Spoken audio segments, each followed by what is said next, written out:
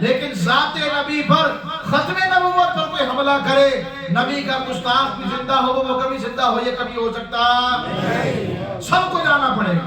تو لہذا آپ سب کو لے کر کے میدان میں وہاں پہنچائے اور وہاں پھر جنگ ہوئی میرے دوستو اس یمامہ کے میدان میں، اس یمامہ کے میدان کے اندر جب جنگ ہوئی، اس یمامہ کے میدان میں جو جنگ ہوئی ہے، تو اس جنگ کے اندر کتنے لوگ قتل کیے گئے؟ میرے دوستو میرے عزیزو، یہ یمامہ کا میدان ہے، ریاض شہر ہے سعودیہ کا، اس کے بالکل قریب ہے۔ آپ اگر جدول دیکھیں گے یعنی شیڈول دیکھیں گے، اسلامی جنگیں کتنی ہوئی ہیں، اسلام کے اندر جو ہے 83 کے قریب جنگیں ہوئی، ان 83 جنگوں کے اندر جو ہے 259 مسلمان شہید ہوئے، لیکن ایک جنگ ختم نبوت کے تحفظ کے لیے یمامہ کے میدان میں لڑی گئی، اس اکیلی ایک جنگ کے اندر 1200 صحابہ کرام جام شہادت نوش کرتے ہیں، 1200 صحابہ کرام اور 27,000 مسلمانوں کو باقاعدہ قتل کیا گیا۔ میرے دوستو کتنی بڑی صحابہ کرام کی تعداد ختم نبوت کے تحفظ کے لیے جام شہادت نوش کرتی ہے، 1200 صحابہ، یہ 700 قرآن کے قاری تھے اور 70 بدری صحابہ تھے، یہ کتنی بڑی تعداد ہے اس زمانے میں جہاں قرآن پاک پتوں پر لکھا جاتا تھا، کتنا بڑا امت کا قیمتی ترین سرمایہ تھا کہ جو قرآن پاک سینے میں محفوظ کیے ہوئے تھے صحابہ کرام۔ یہ میرے دوستوں میرے عزیزو 70 کے قریب صحابہ کرام بدری، 700 قرآن کے قاری اور حافظ۔ لیکن میرے دوستوں میرے عزیزو ہر دور کے اندر کافر کی یہ کوشش رہی ہے کہ مسلمانوں کے دلوں سے ان کی نبی کی محبت کو نکالا جائے، ان کے نبی کی محبت کو نکالا جائے۔ تو آج کے دور کا جو کافر ہے وہ بھی یہی کوشش کرتا ہے، کبھی فرانس گستاخی کرتا ہے، کبھی انڈیا گستاخی کرتا ہے، اور میرے دوستو یہ میں آپ کو بات اعلان بتا دوں کہ پورے اسلامی ملکوں میں صرف آپ کا ارض پاکستان ہے جو اپنے نبی سے اتنی محبت کرتا ہے کہ نعوذ باللہ من ذالک جب بھی کبھی گستاخی ہوتی ہے سب سے زیادہ سخت ترین رد عمل پاکستان سے جاتا ہے، پاکستان سے بہت سخت رد عمل جاتا ہے۔ لہذا ان کو یعنی اغیار کو، کافروں کو یہ پتا ہے کہ اگر پوری دنیا کے اسلامی ممالک میں اگر کوئی ملک ہے جو ہم سے لڑنے کی طاقت رکھتا ہے تو وہ صرف پاکستان ہے، پاکستان کی عوام۔ میرے دوستو میرے عزیزو 1857 کی تحریک آزادی میں انگریز کو بظاہر شکست ہوئی، اس نے کہا کہ مسلمان ہماری بات کو نہیں مانتا، ہندو ہمارے سامنے وہ سرنگو ہو گیا ہے، اور سکھ نے ہماری بات مان لی، اس نے ہمیں حاکم مان لیا، لیکن اگر ایک مسلمان ہے اس کے پتہ نہیں اس کے اندر کیا چیز ہے، وہ تو ہمیں حاکم ماننے کے لیے تیار ہی کوئی نہیں ہے۔ لہذا اس نے ایک کمیشن بنایا، اس کمیشن کا ایک سربراہ بنایا اور اس سربراہ کو کہا کہ تم جاؤ اور برے صغیر میں سروے کرو۔ سروے کرنے کے بعد ایک رپورٹ اس نے مرتب کی، اس کمیشن کا جو سربراہ تھا اس کا نام تھا وائسرائے ہند، یہ آپ کے سامنے اس کا نام لکھا ہے، وائسرائے ہند اس کا نام تھا۔ تو وائسرائے ہند اس کا نام تھا، کاری آپ آؤ اور مقابلہ۔ وہ آیا اور اس نے آ کر کے 2 سال لگائے، سروے کیا۔ سروے کرنے کے بعد اس کے سامنے 2 باتیں آئی۔ اس نے کہا کہ مسلمانوں کے اندر اسلام میں ایک عقیدہ ہے تصور مہدی کا، ایک تو امام مہدی نے آنا ہے، یہ دیکھیں جہاد کے تصور کے لیے مہدی آئیں گے اور مسیح آئیں گے، یعنی عیسیٰ علیہ السلام کا دوسرا نام مسیح علیہ السلام بھی ہے، قرآن پاک میں دوسرا نام بھی آتا ہے۔ یعنی انگریز تحقیق کرنے کے بعد گورا جس کا اسلام سے تعلق ہی کوئی نہیں ہے، وہ پھرا مسلمانوں میں، علماء سے ملا، مسلمانوں سے ملا، اس نے یہ رپورٹ لکھی، اس نے کہا کہ مسلمانوں میں 2 شخصیات نے ابھی آنا ہے اور جس پر پورے مسلمان جمع ہو سکتے ہیں، اور ایک مہدی ہے امام مہدی رضوان، اور دوسرے عیسیٰ علیہ السلام ہے، اور تیسری جو اس نے اہم بات لکھی ہے کہ مسلمان جو ہم سے ٹکراتا ہے نا اس کے اندر ایک جذبہ ہے اور وہ جذبہ جہاد کا ہے، یہ جہاد کا وہ نظریہ ہے ان کے اندر کہ جو بڑے سے بڑے اللہ کے دشمن سے وہ ٹکرانے کے لیے تیار رہتا ہے، وہ کہتا ہے میرے لیے سب سے بڑے اعزاز کی بات یہ ہے کہ میں اللہ کے دین کی حفاظت کرتے کرتے مر جاؤں، یہ میری زندگی کی سب سے بہترین خواہش ہے۔ میرے دوست میرے عزیزو جب اس نے یہ 3 باتیں نوٹ کر لی تو اس نے کہا کہ اب جو ہے اب اس جہاد کو ختم کرنے کے لیے ہمیں کوئی بندہ چاہیے. یہ گویا کہ انگریز نے اپنے سیاسی تاش کھیلا، پتہ کھیلا. اس نے کہا کہ سیاسی چال ہے کہ مسلمانوں کے اتحاد کو توڑ دیا جائے، مسلمانوں کی دینی اقتدار کو تبدیل کر دیا جائے، مسلمانوں کا اتحاد پارا پارا کر دیا جائے. لہذا اس بنیاد پر اس نے ایک اور کمیشن بھیجا اور وہ عیسائی مشنری پادری تھا، اس کو بھیجا دوسرا وفد بنا کر. کہا کہ تم جاؤ سروے کرو، کوئی بندہ تلاش کرو ایسا، اور خیال رکھنا وہ بندہ خاندانی طور پر انگریز کو چاہتا ہو، پسند کرتا ہو، یعنی دوسرے لفظوں میں انگریز کا ٹاؤٹ ہو، انگریز کا خوش آمدی ہو. لہذا یہ دیکھیں آپ اوپر سے دوسری لائن کے آخر میں، ہم اگر ایک ایسا آدمی تلاش کرنے میں کامیاب ہو جائیں جو اس بات کے لیے تیار ہو کہ اپنے لیے ذلی نبی ہونے کا اعلان کر دے، یعنی 2 نمبر نبی ہونے کا اعلان کر دے، تو لوگوں کی بڑی تعداد اس کے گرد جمع ہو جائے گی. لیکن اس مقصد کے لیے مسلمان عوام سے کسی شخص کو ترغیب دینا بہت مشکل ہے. اگر یہ مسئلہ حل ہو جائے تو ایسے شخص کی نبوت کو سرکاری سرپرستی میں پروان چڑھایا جا سکتا ہے. اور ہم نے پہلے بھی غداروں کی مدد حاصل کر کے ہندوستانی حکومتوں کو محکوم بنایا ہے. وہ پہلے بھی ٹیپو سلطان کے دور میں میر صادق اور میر جعفر جو تھے وہ باقاعدہ ان غداروں کو انگریز نے ساتھ ملایا. یہ انگریز کی شروع سے چال ہے کہ مسلمانوں کو توڑنے کے لیے مسلمانوں میں سے ہی ٹاؤٹ کو خریدتا ہے. اب اس نے کہا کہ پہلے بھی یہ کام ہم نے کیا، لیکن وہ پہلے معاملات اور تھے، مختلف مرحلہ تھا، اور اس وقت فوجی نقطہ نظر سے غداروں کی ضرورت بھی تھی. لیکن اب جب کہ ہم نے ملک کے کونے کونے پر اقتدار جما لیا ہے، یعنی انگریز کی پالیسی تھی نا لڑو اور حکومت کرو، یہ اس کی پالیسی تھی.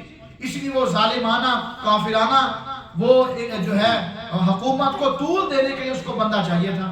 لہذا اس نے کہا یہ اب کیا کریں، ہر طرف امن اور آرڈر ہے، ہم ایسے اقدامات کرنے چاہیے اس سے ملک میں داخلی بے چینی پیدا ہو جائے. مطلب یہ ہے کہ ہم حاکمی رہیں لیکن مسلمانوں کا جو اتحاد ہے وہ ٹوٹتا چلا جائے. اب ان کو بندہ مل گیا. بندہ کون سا ملا؟ اس کا نام تھا مرزا غلام قادیانی. کیا نام تھا اس کا بھائی؟ سارے بولے کیا نام تھا اس کا؟ مرزا غلام قادیانی اس کا نام تھا. اور یہ سیالکوٹ کی کچہری میں معمولی درجے کا منشی تھا، معمولی درجے کا منشی سیالکوٹ. میرے دوستو وہاں یہ مشنری پادری پہنچا، ڈی سی آفس میں اس کی ملاقات ہوئی. ملاقات کرنے کے بعد یہ بندہ نوکری چھوڑ چھاڑ کے قادیان ہندوستان میں پہنچ گیا. اس کے بعد غلام مرتضیٰ نے کہا کہ بیٹا کافی دن ہو گئے، تم کام پہ کیوں نہیں جا رہا، نوکری پہ کیوں نہیں جا رہا، جاب پہ کیوں نہیں جا رہا؟ اس نے کہا نہیں آج کے بعد میں نوکر بن گیا ہوں. یہ بات اس نے خود کتابوں میں لکھی ہے. کیا مطلب؟ یعنی یہ انگریز کا ملازم بھرتی ہو گیا. اب بغیر نام پتے کے پیسے آنا شروع ہو گئے. اب وہ بیٹھا کمرے کے اندر، اس نے سب سے پہلے اپنے آپ کو مبلغ اسلام متعارف کروایا، پھر مناظر اسلام متعارف کروایا. اس نے کہا جی میں تو عیسائیوں کے سکھوں کے خلاف مناظرے کرتا ہوں، تو لہذا علماء کی کتابوں سے مواد چوری کر کے کتابیں بھی لکھنے لگ گیا، لوگوں میں پاپولر ہونا شروع ہو گیا. کرتے کراتے اس نے ایک وقت ایسا آیا کہ اس نے دعویٰ کیا کہ میں ملہم من اللہ ہوں. 1880 میں سب سے پہلا دعویٰ مارکیٹ کے اندر آ گیا. اس نے کہا جی میں تو ملہم من اللہ، اس کا مطلب ہے کہ مجھے اللہ کی طرف سے الہام ہوتا ہے، میں ہر بات اپنی ذات سے نہیں کرتا، میری جو بات ہوتی ہے وہ الہامی ہوتی ہے. لوگوں نے ماننا شروع کر دیا. پھر ٹھیک 2 سال کے بعد اس نے دعویٰ بدلا. اس نے کہا کہ جو دین کو اصلی شکل پہ قائم رکھنے والا ہوتا ہے وہ مجدد ہوتا ہے، اور اس صدی کا مجدد اللہ نے مجھے بنایا ہے. پھر اس نے ٹھیک 1891 میں اس نے دعویٰ بدلا اور اس نے کہا کہ میں عیسیٰ علیہ السلام کی طرح کا ایک بندہ ہوں. پیچھے آپ کو یاد ہوگا امام مہدی نے آنا ہے اور عیسیٰ علیہ السلام نے آنا ہے. ایک دم نہیں آیا کہ اس نے کہا کہ میں اللہ کا نبی ہوں. یہ وہ ساری اسی انگریز کی پلاننگ کے اوپر آ رہا ہے. اس نے کہا کہ میں عیسیٰ علیہ السلام کی طرح کا بندہ ہوں، کیونکہ عیسیٰ علیہ السلام نے آنا تھا، مسلمانوں کو عقیدہ ہے. اس نے پھر عقیدہ بنایا کہ جو عیسیٰ نے آنا تھا، وہ جو عیسیٰ تھے نا، وہ عیسیٰ ہو گئے فوت، اور وہ فوت ہونے کے بعد ان کی قبر بن گئی کشمیر میں. محلہ اللہ یار میں، وہاں ان کی قبر ہے، تو لہذا عیسیٰ علیہ السلام فوت ہو گئے۔ اب جس عیسیٰ کے بارے میں احادیث میں خوشخبری آئی ہے کہ اس نے آنا ہے، وہ عیسیٰ میں ہوں۔ لوگوں نے کہا یہ کیسے ہو سکتا ہے؟ تمہاری ماں کا نام ہے چراغ بی بی، اور اس عیسیٰ علیہ السلام کی والدہ کا نام تھا مریم، زمین آسمان کا فرق ہے۔ اس نے 6 مہینے کے بعد اندر ہی اندر بیٹھے بیٹھے دعویٰ بدل لیا۔ اس نے کہا کہ واقعتاً میں ہی عیسیٰ ابن مریم ہوں، جو اس عیسیٰ ابن مریم نے آنا تھا وہ میں ہوں۔ لوگ کنفیوز کا شکار ہو، انہوں نے کہا یہ کیسے ہو سکتا ہے؟ عیسیٰ علیہ السلام کے آنے سے پہلے امام مہدی نے آنا ہے۔ اس نے کہا کہ اصل میں ہی مہدی ہوں اور میں ہی مسیح ہوں، اور پھر من گھڑت باتیں نکالنا شروع کر دی، احادیث کی اپنی منچاہی تعویلات و تشریحات کرنا شروع کر دی۔ ایک ایسی روایت نکالی جس کا معنی مفہوم خود ہی بنا لیا کہ لا مہدی الا عیسیٰ، کہ مہدی نہیں ہے مگر عیسیٰ ہے، یعنی مہدی اور عیسیٰ ایک ہی شخصیت ہے۔ یہ بات کر کے اس بندے نے اپنا دعویٰ تھوپ دیا۔ اب کیا ہوا؟ پھر اس نے میرے دوستو یہ اصطلاح ایجاد کی مسیح موعود، یعنی ایسا عیسیٰ جو دوبارہ لوٹ کر آنے والا ہے۔ اس لیے قادیانی، مرزا غلام قادیانی کو مسیح موعود آگے کہتے ہیں علیہ السلام، نعوذ باللہ من ذالک۔ آگے دیکھیں 1898 میں اس نے دعویٰ کیا کہ میں زمانے کا امام بن گیا۔ پھر 1901 میں براہ راست اس نے نبی ہونے کا دعویٰ کر دیا، اور ایسے جناب چور دروازے سے اس نے کہا کہ میں کوئی نیا نبی نہیں آیا، میں بلکہ نعوذ باللہ من ذالک وہ حضور اکرم صلی اللہ علیہ وسلم کا ظل اور سایہ بن کر کے آیا ہوں، نعوذ باللہ، یعنی کہ میں وہی محمد ہوں جس نے دوبارہ دنیا میں آنا تھا، وہ میری شکل میں محمد رسول اللہ آگے دنیا کے اندر، نعوذ باللہ من ذالک۔ اب میرے دوستوں میں عزیزو، اس وقت کے سارے علماء نے کہا کہ یہ کافر ہے۔ یہ کون ہے بھائی؟ آپ بھی ذرا کہہ لیں یہ کون ہے؟ مل کے بولے کون ہے؟ اونچا بولے کون ہے؟ یہ کافر ہے۔ اس کے ماننے والے قادیانی اور مرزائی کون ہے بھائی؟ احمدی اور لاہوری کون ہے بھائی؟ کافر ہے۔ اب میرے دوستوں میں عزیزو، جب اس کا یہ سفر یہاں پر ہوا تو 1908 کے اندر یہ اپنے غلاظت خانے کے اندر جو ہے باقاعدہ گر کے مر گیا۔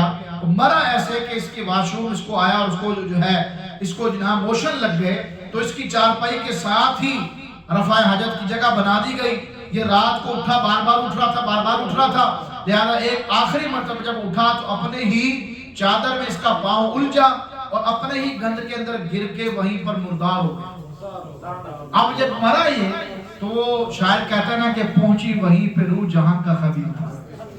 جس خمیر سے بندہ بنتا ہے تو وہیں پر مرتا ہے، تو یہ بندہ وہیں پر مر گیا۔ اب جب یہ مرا نا، مرنے کے بعد اس کی لاش کو جو ہے ریل کے اندر لے کر کے جانا تھا ہندوستان میں، چونکہ یہ لاہور میں مرا تھا، برتھ روڈ پر احمدیہ بلڈنگ آج بھی موجود ہے، وہاں یہ مرا تھا۔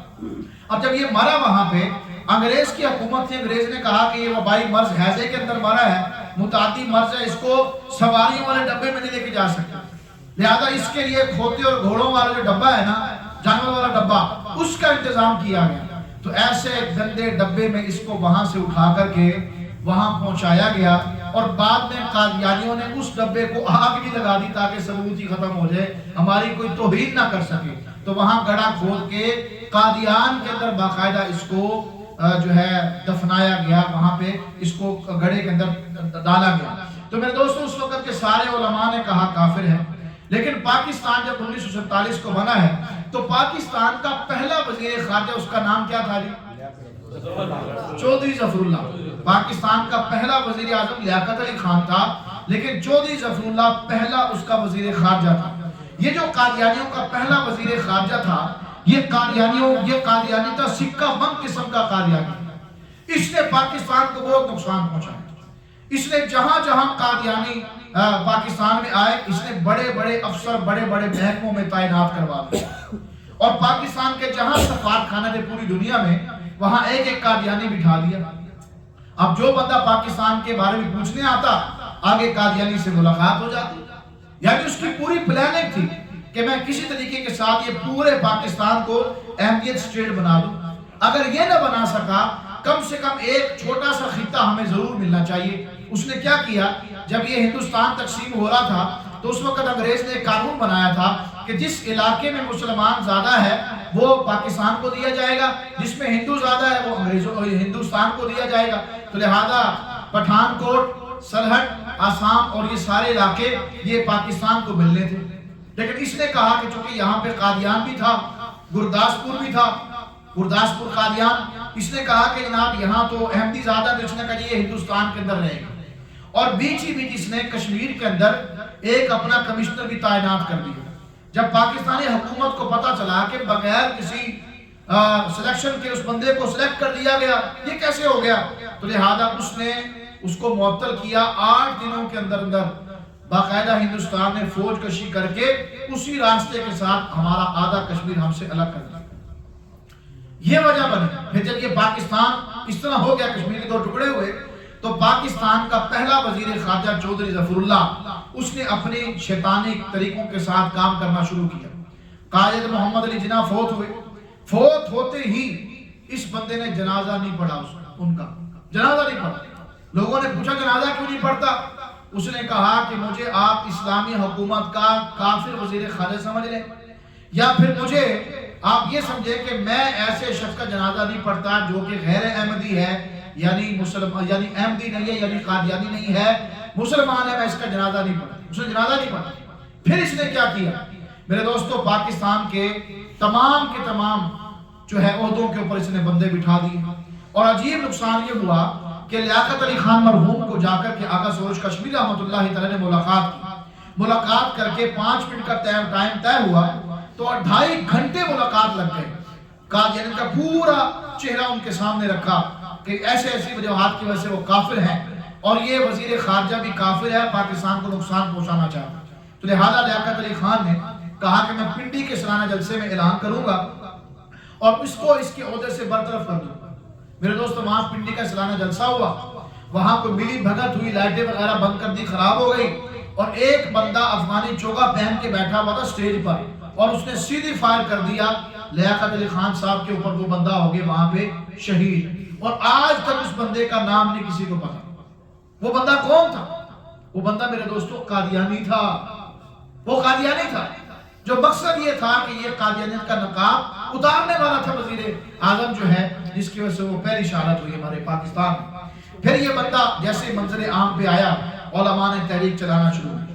میرے دوستو میرے عزیزو، اس سے پہلے انگریز حکومت میں بہاولپور کی عدالت میں مقدمہ بہاولپور ہوتا ہے. ایک بچی ہے عائشہ، اس کا نکاح ہوا عبدالرزاق نبی بندے کے ساتھ، یہ قادیانی بن گیا لڑکا. تو انہوں نے کہا جی نکاح ختم ہو گیا. اس بنیاد پر اس نے مقدمہ دائر کروایا ہندوستان سے، دارالعلوم دیوبند سے علامہ حضرت مولانا انور شاہ کاشمیری رحمۃ اللہ تعالی نے سفر شروع کیا.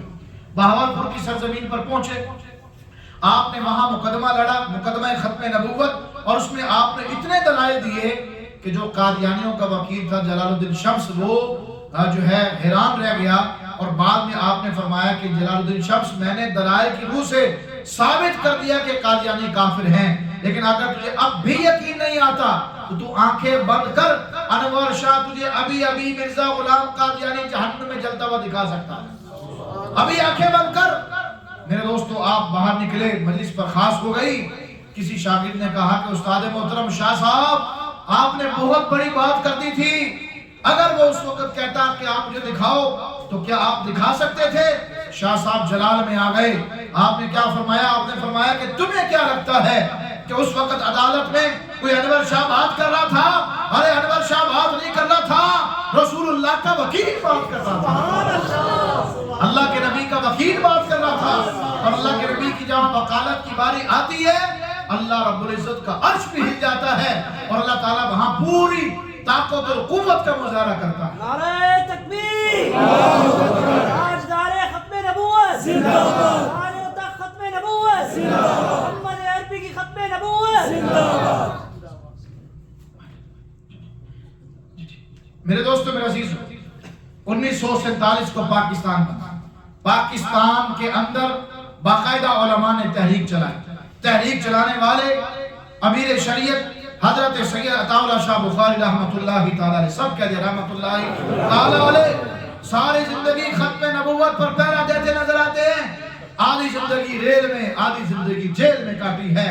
میرے دوستو وفات کے بعد کسی نے خواب میں دیکھا، کیا دیکھا کہ علامہ جو ہے امیر شریعت جو ہے بیت اللہ کے اندر طواف کر رہے ہیں، انبیاء کی صف ہے آگے اور پیچھے انبیاء کی صفوں کے پیچھے امیر شریعت بھی بیت اللہ کا طواف کر رہے۔ تو انہوں نے خواب دیکھنے والے نے خواب میں پوچھا کہ شاہ جی یہ مقام و مرتبہ کہاں سے ملا ہے؟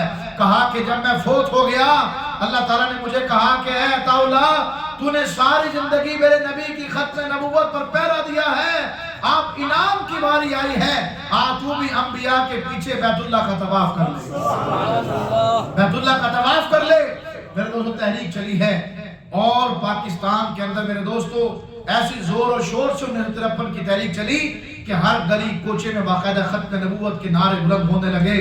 لاہور کے مال روڈ پر 10,000 مسلمان حضور علیہ السلام کی ختم نبوت کے تحفظ کے لیے اپنی جانوں کے نذرانے پیش کرتے نظر آتے تھے۔ یہ وزیر خان مسجد کے قریب کرفیو لگا ہوا تھا، کوئی بندہ باہر نہ نکلے گا گولی مار دی جائے۔ زور کی اذان کا وقت ہوا، ایک مسلمان نے دیوار ٹاپ کے اذان دینا شروع کی، اللہ اکبر اللہ اکبر، گولیاں لگی زمین پر گرا۔ دوسرا مسلمان آیا، اللہ اکبر اللہ اکبر، گولیاں لگی زمین پر گرا۔ تیسرا مسلمان آیا، اشہدو ان لا الہ الا اللہ، گولیاں لگی زمین پر گرا۔ چوتھا مسلمان آیا، اشہدو ان لا الہ الا اللہ، گولیاں لگی زمین پر گرا۔ پانچواں، چھٹا، ساتواں کرتے کراتے 17 مسلمانوں نے اپنی جان دے کر کے اللہ کی اذان کو بلند کر دیا۔ میرے دوستو معاملات چلتے رہے۔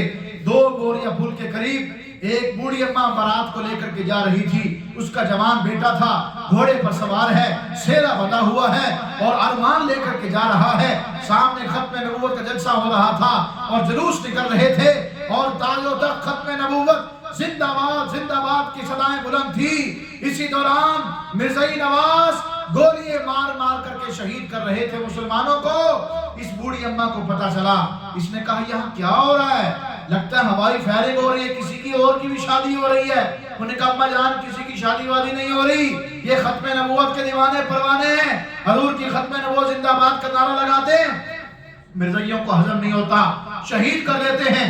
یہ اپنے دوڑتی ہوئی جوان بیٹے کے پاس آئی کہ بیٹا میں نے آج کے دن کے لیے تجھے دودھ پلایا تھا، آجا حضور کی ختم نبوت پر قربانی دے جا، قیامت کے دن انبیاء تیرے ولیمے میں آئیں گے، تیری شادی انبیاء وہاں قیامت کے دن ہوگی۔ یہ جوان گھوڑے سے نیچے اترا، تاجوں تک ختم نبوت زندہ باد کا نعرہ لگایا، سینے پہ گولی کھائی، زمین پر گرا، اس کا خون نکلا جسم سے۔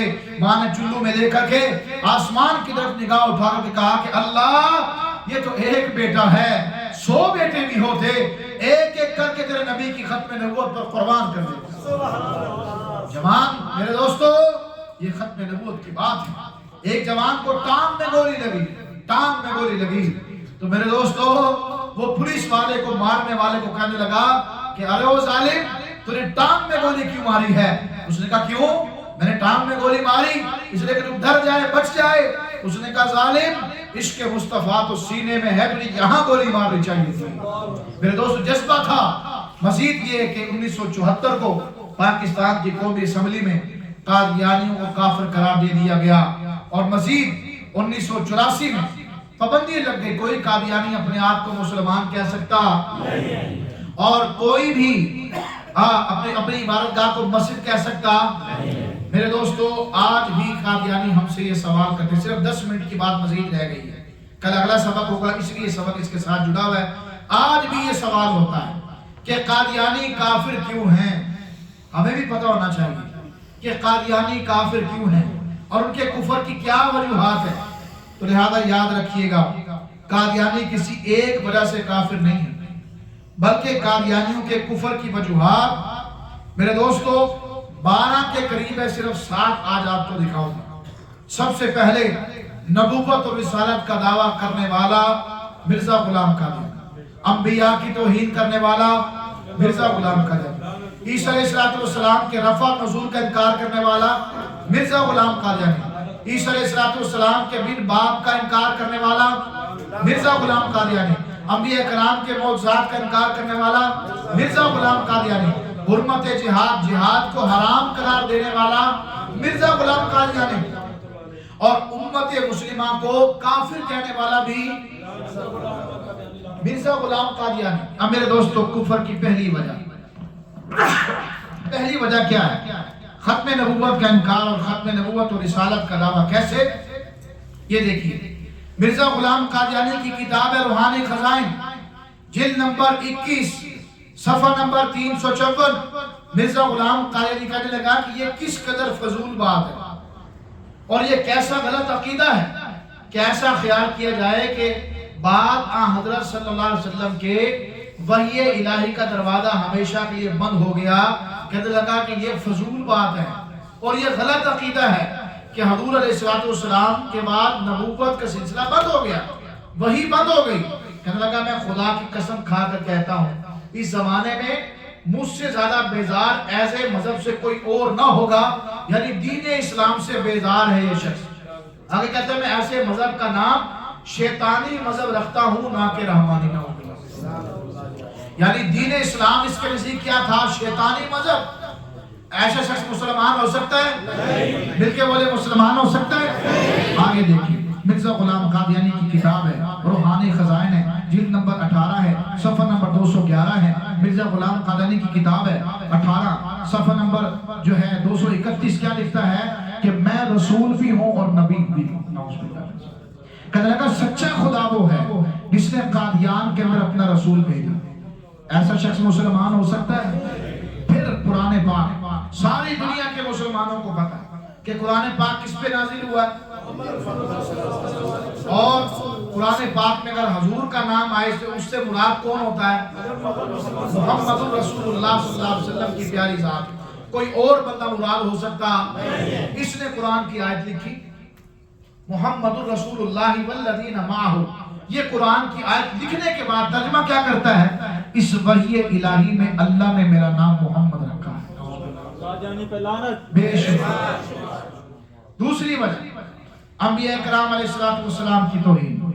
سارے کے سارے انبیاء ہمارے نزدیک ایمان کا حصہ ہے، کسی ایک نبی کو بھی کافر کوئی کہہ سکتا، ان کی توہین کر سکتا۔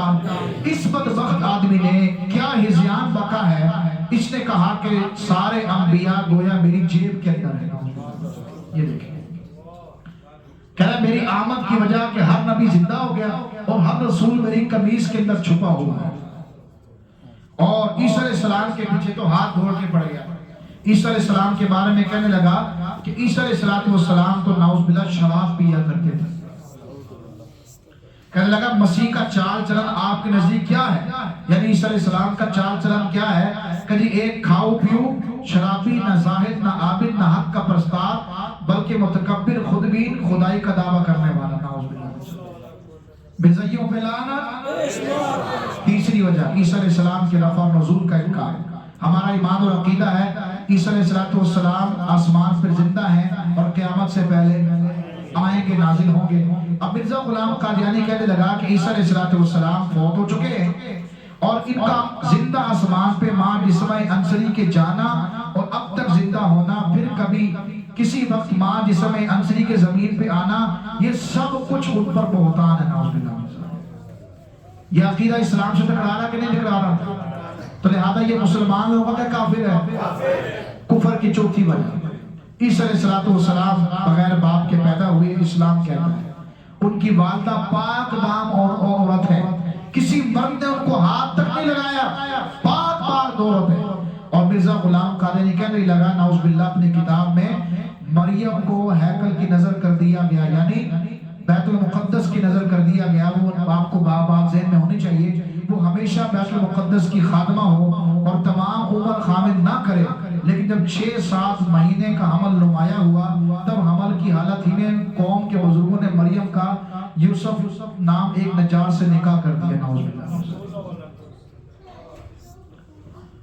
کیا کہہ رہا ہے؟ 6 مہینے کا حمل ظاہر ہوا ہے، اس کے بعد نکاح ہوا۔ کتنا بڑا بہتان ہے میرے دوست عیسیٰ علیہ السلام کی والدہ کے اوپر۔ قرآن کہتا ہے وہ پاک باز عورت ہے، اس کو کسی مرد نے چھوا تک نہیں ہے، اور عیسیٰ علیہ السلام کی والدہ کے اوپر تہمت لگا رہا ہے۔ پھر کہنے لگا ان کے گھر جاتے ہوئے 1-2 ماہ کے بعد مریم کا بیٹا پیدا ہوا اور وہی عیسیٰ اور یسوع کے نام سے موسوم ہوا. یعنی ہم یہ بات زبان پہ لا بھی نہیں سکتے. ایک حلال ہے اس کی ضد. تو عیسیٰ علیہ السلام کے بارے میں کتنا بڑا بہتان لگا رہا ہے. کفر کی 5ویں وجہ انبیاء کرام علیہ السلام کا استہزاء اور انکار. یعنی تمام کے تمام انبیاء کرام کے معجزات ہیں. یہ کیا کہتا ہے کہ حضرت مسیح کا معجزہ سلیمان علیہ السلام کے معجزے کی طرف صرف عقلی تھا. یعنی عیسیٰ علیہ السلام کے جو معجزات تھے، پرندے بنانا، مٹی کے پھونکنا، اللہ تعالیٰ پرندے بنا لیتے تھے، یہ سارے کے سارے وہ کہتے ہیں عقلی تھے. تاریخ سے ثابت ہے کہ ان دونوں میں ایسے امور کی طرف لوگوں کے خیالات جھکے ہوئے تھے جو شوخدہ بازی کی قسم سے تھے، دراصل بے سود عوام کو فریفتہ کرنے والے تھے. نعوذ باللہ. معجزات کا انکار. اور یہ کفر کی 6ٹھی وجہ جہاد کو حرام قرار دینے والا مرزا غلام قادیانی. یعنی جس نے تھوڑا سا بھی قادیانی لٹریچر کو پڑھا ہو، اس میں وہ بات واضح ہو جائے گی کہ مرزائی کتابوں سے یہ بات ثابت ہوتی ہے کہ مرزا غلام قادیانی کی ہر دوسری بات میں تضاد ہے، اختلاف ہے. لیکن انگریز کی اطاعت میں کہیں آپ کو اختلاف نظر نہیں آئے گا. یہاں کیا کہنے لگا کہ آج کے سے دین کے لیے لڑنا حرام ہے. اب اس کے بعد جو دین کے لیے تلوار اٹھاتا ہے، غازی نام رکھ کر کافروں کو قتل کرتا ہے، وہ اللہ اس کے رسول کا نافرمان ہے. حضور نے کیا ارشاد فرمایا؟ الجہاد ماضٍ الی یوم القیامہ. جہاد قیامت تک جاری رہے گا. اور یہ بندہ جہاد کا انکار کرا. یہ مجھے اور آپ کو کیا کہہ رہا ہے؟ کہنے لگا کہ جو شخص اللہ تعالیٰ نے مجھ پر یہ ظاہر کیا ہے کہ ہر شخص جس کو میری دعوت پہنچی ہے مجھے قبول نہیں کیا، وہ مسلمان نہیں ہے بلکہ اللہ کے نزدیک قابل مواخذہ ہے. اللہ تعالیٰ اس سے پوچھے گا کہ اس نے مجھے نبی کیوں نہیں مانی. اور آگے دیکھیں کہنے لگا کل مسلمان جو مسیح موعود، یاد ہونا چاہیے آپ کو، یعنی عیسیٰ علیہ السلام اصل میں حقیقت میں تو یہ ہے، لیکن مرزا غلام قادیانی کی بیعت میں شامل نہیں. وہ خواب حضرت مسیح موعود کا نام بھی نہ سنا، وہ کافر ہے اور دار اسلام سے خارج ہے. یہ اس کا بیٹا کہتا ہے. اب یہ قادیانیوں کی گستاخیاں ہیں. اللہ تعالیٰ کی توہین بھی کرتا ہے. اللہ تعالیٰ کو اپنے آپ اللہ تعالیٰ کہتے لگا میں اللہ کی بیوی ہوں، میں اللہ کا باپ ہوں. ٹھیک ہے جی. اہل بیت کی توہین کرتا ہے. ٹھیک ہے جی. اب صحابہ کرام کی توہین کرتا ہے. اہل بیت کے بارے میں کہنے لگا 100 حسین میری جیب کے اندر ہے. اور اس نے امہات المومنین حضرت بی بی عائشہ صدیقہ رضی اللہ تعالیٰ عنہ کے اوپر بھی بہتان باندھا، الزام لگایا اور توہین کی. کہنے لگا کہ میری بیوی نصرت جہاں بیگم، کیا لکھا ہوا ہے؟ حضرت سیدۃ النساء ام المومنین. آج بھی ربوہ کے قبرستان میں نصرت جہاں قبرستان موجود ہے اور وہاں پہ اس ملعون عورت کی قبر موجود ہے اور اس کے نام، اس کے اوپر یہ کتبہ لگا ہوا ہے، اس کے اوپر نام لکھا ہوا ہے، آگے لکھا ہوا ہے رضی اللہ تعالیٰ عنہ. اس عورت کو حضرت عائشہ کا مقام اور مرتبہ دیتا ہے. قرآن پاک کے بدلے میں اس نے یہ کتاب لکھی ہے کہ جی وہ قرآن پاک تو ختم ہو گیا، اب یہ کتاب ہے، اس کا مطالعہ کیا کر. اس کا اور جو قرآن پاک ہے کہنے لگا وہ تو میرے منہ کی باتیں ہیں. اور جہاد احادیث کی توہین کرنے لگا، حرمین شریفین کی توہین کرنے لگا. کلمہ طیبہ، لوگوں نے کہا کلمہ طیبہ کیوں نہیں بدل لیتے؟ کہنے لگا کلمہ طیبہ کیوں بدلے؟ اس لیے کہ محمد سے مراد مرزا غلام قادیانی ہے. نعوذ باللہ. یہ افریقہ کے جزیرہ ہے مدین، اس کی مسجد کے اوپر نام کلمہ لکھا ہوا ہے. اور یہ حبشہ کے سادہ مسلمان ایسے کافروں کے پیچھے نماز پڑھ کے نکل گئے. یہ دیکھیں، یہ اس کا بیٹا کہنے لگا من فرق بین و بین المصطفیٰ، جس نے مجھ میں اور جو ہے حضور صلی اللہ علیہ وسلم میں فرق نہیں کیا، اس نے مجھے پہچانا ہی کھو نہیں. تو لہذا قادیانی عام کافر نہیں ہے بلکہ زندیق. زندیق وہ ہوتا ہے جو کفر کا ہوتا ہے، کافر و اسلام کا لیبل لگاتا ہوں. ان کے ساتھ بائیکاٹ کرنے کا اللہ نے قرآن میں حکم دیا ہے. 1400 علماء کرام نے فتویٰ دیا ہے. تبلیغی جماعت والوں نے فتویٰ دیا، طارق جمیل صاحب نے فتویٰ دیا، بریلوی علماء نے فتویٰ دیا اور اہل حدیث علماء نے فتویٰ دیا کہ یہ ہیں قادیانیوں کی چیزیں، ان کا استعمال کرنا جائز ہے. بولے بھائی استعمال جائز ہے. لوگ کہتے ہیں جی اس کے بائیکاٹ کرنے سے ملتا کیا؟ ہم ایک جگہ بیان کرنے گئے تو وہاں پتہ چلا جی ایک عورت نے کہا جی میں ختم نبوت کا کام کرنا چاہتی ہوں، میں کیسے کام کروں؟ ہم نے کہا جہاں موقع ملے مرزائیوں کے بائیکاٹ کی دعوت. اس کے سٹاف کے لیے ایک مرتبہ کوئی پروگرام تھا، وہاں شیطان کی بوتلیں آنا شروع ہو گئی. اس نے کھڑے کھڑے دعوت دی کہ یہ مرزائیوں کی ہے، اس کا بائیکاٹ کرو۔ میرے دوستو رات کو درود پاک پڑھتی پڑھتی سو گئی، خواب میں جناب رسول اللہ صلی اللہ علیہ وسلم کی زیارت ہوئی۔ حضور نے فرمایا کہ اے ہماری بیٹی، آج تو نے دنیا میں ہماری نبوت پر پہرا دیا ہے، قیامت کے دن ہم تمہاری عزت پر پہرا دیں گے۔ میرے دوستو سوچنے کی بات ہے کہ قادیانی نے سب کچھ وقف کر دیا مرزا غلام قادیانی کے لیے، لیکن ہم نے اپنے نبی کی ذات کے لیے کیا کچھ کیا ہے، یہ سوچنے کی بات ہے۔ یہ دیکھیے یہ قادیانیوں کی محنت ہے، یہ غنچہ کتاب ہے قادیانی نصاب میں پڑھاتے ہیں، اس میں کیا ہے سیرت رسول پاک اور سیرت مسیح موعود یعنی مرزا غلام قادیانی کی سیرت، گل کتاب ہے، احمدیت پڑھاتے ہیں، آگے ظہور امام مہدی، اور یہ ان کا 2022 کی رپورٹ ہے کیا کہ ہم نے 45,000 اور اب اس وقت جو ہے باقاعدہ 80,000 بچے قادیانیوں کے لیے وقف ہیں، باقاعدہ قادیانیوں کے لیے وہ افریقہ بھیجے، امریکہ بھیجے، قادیانیوں کے لیے وقف ہے۔ اس طرح ہسپتال بنا کر، مسجدیں بنا کر، یہ چینل 8 چینل ہیں 23 زبانوں میں، 24 گھنٹے نشریات چلتی ہیں۔ میرے دوستو اس طرح مسلمانوں کے ایمان کو گمراہ کرتے ہیں۔ اب یہ جس بندے نے یہ باتیں سن لی ہیں اس کے اوپر فرض ہے حضور علیہ السلام کی ختم نبوت پر پہرا دے گا بھائی انشاءاللہ، سارے دے گا انشاءاللہ، ہاتھ بلند کر کے سارے دے گا انشاءاللہ، انشاءاللہ۔ چلے بھی سوال و جواب کی طرف آتے ہیں۔ اب ہیں اچھا 2-4 منٹ، اچھا کل اگلا پھر سبق آ جائے اس کا اگلے سوال ہو جائیں گے، چل ٹھیک۔ اللہ تعالیٰ قبول منظور فرمائے۔ آپ مجھ سے درخواست کروں گا دعا فرمائے۔